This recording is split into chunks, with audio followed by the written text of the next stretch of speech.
Félicitations. Tu travailles bien, et nous avons pensé à toi pour un poste plus élevé. David resta figé, surpris. Moi, monsieur, demanda-t-il, presque intimidé. Oui, toi. Ton sérieux ne passe pas inaperçu.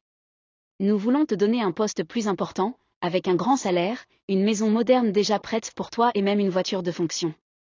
Les yeux de David s'illuminèrent. Lui qui avait tant de soucis à la maison, qui rentrait chaque soir fatigué, trouvait enfin une lueur d'espoir. Merci beaucoup, monsieur.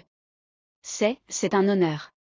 Le directeur se leva, posa une main lourde sur son épaule et dit calmement. Passe chez moi ce soir. Nous allons discuter de tout ça en détail. David accepta avec joie. Dans son cœur, il était impatient d'annoncer la bonne nouvelle à Sarah. Peut-être que ce poste changerait tout, leur vie de couple, leur maison, et même la manière dont elle le voyait. Mais en rentrant ce soir-là, il trouva la maison vide. Pas une trace de Sarah. Le linge sale traînait encore au salon. Les assiettes du petit déjeuner étaient restées sur la table. Une odeur désagréable flottait dans la cuisine. David s'assit sur une chaise, découragé. Il murmura pour lui-même. Comment ma maison est-elle devenue comme ça? Il posa sa mallette et attendit un moment, espérant voir sa femme entrer, mais les heures passaient. Elle n'était pas là. Un mélange de colère et de tristesse envahissait son cœur. Il avait envie de lui crier dessus, de lui demander des comptes, mais il savait qu'elle lui répondrait encore, « Dieu passe avant toi ». Finalement, il se leva, changea de chemise, et partit chez son directeur. La maison du directeur était immense, située dans un quartier chic, entouré de murs.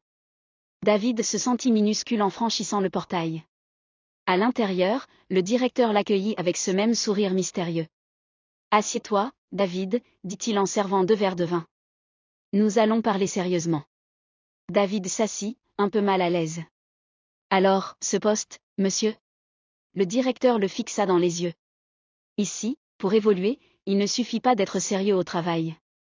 Tu dois aussi entrer dans notre cercle. Nous faisons partie d'une loge. » David fronça les sourcils. « Une loge ? Je ne comprends pas. » Le directeur prit une gorgée de vin avant de continuer.